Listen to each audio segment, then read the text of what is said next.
একদল দর্শনার্থী ভর দুপুরবেলা শ্রী ঠাকুর দর্শনে এসে উপস্থিত হলেন। শ্রী ঠাকুর তখন খাওয়া দাওয়ার পর একটু বিশ্রাম করছেন। হঠাৎ করে আশ্রমে হেমকবিকে দেখতে পেয়ে সেই দর্শনার্থীরা বললেন, দাদা, আমরা ঠাকুর দর্শনে এলাম। হেমকবি মনে মনে একটু রাগ হলো, আর তিনি বললেন, ওই দর্শনার্থীর দলকে বললেন, আচ্ছা দাদা, আপনারা নয় ঠাকুরকে অবতার, মহাপুরুষ, ভগবান বলে নাও ভাবতে পারেন, কিন্তু একজন ভদ্রলোক তো ভাবেন। দাদাটি বললেন, আজ্ঞে, হ্যাঁ হ্যাঁ, তাই ভাবি। তাহলে একজন ভদ্রলোকের সঙ্গে এই ভর দুপুরবেলা কেউ দেখা করতে আসে? খুব লজ্জিত হলেন ওনারা। তারপর কথায় কথায় তাদেরকে একেবারে বিভোর করে মুগ্ধ করে রাখলেন এই হেমকবি। যখন বিকেল 5টা বাজলো, কথা বলতে বলতে 5টা বেজে গেল, তখন এই দর্শনার্থীর মধ্যে থেকে একটি দাদা বললেন যে, দাদা, ঠাকুর কি এখনো ঘুম থেকে ওঠেননি?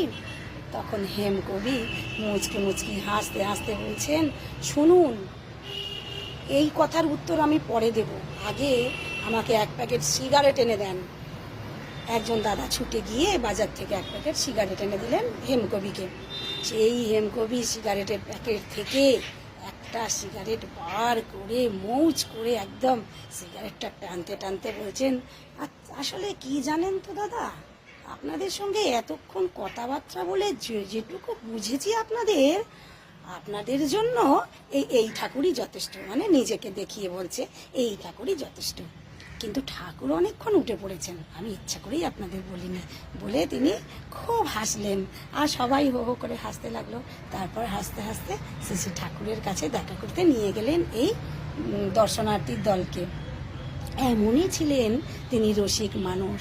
তিনি একেবারে তিনি যখন প্রচণ্ডভাবে ঘোরতর অসুস্থ শারীরিক দিক থেকে, তখনও কিন্তু তার রসবোধ একটুও কমেনি।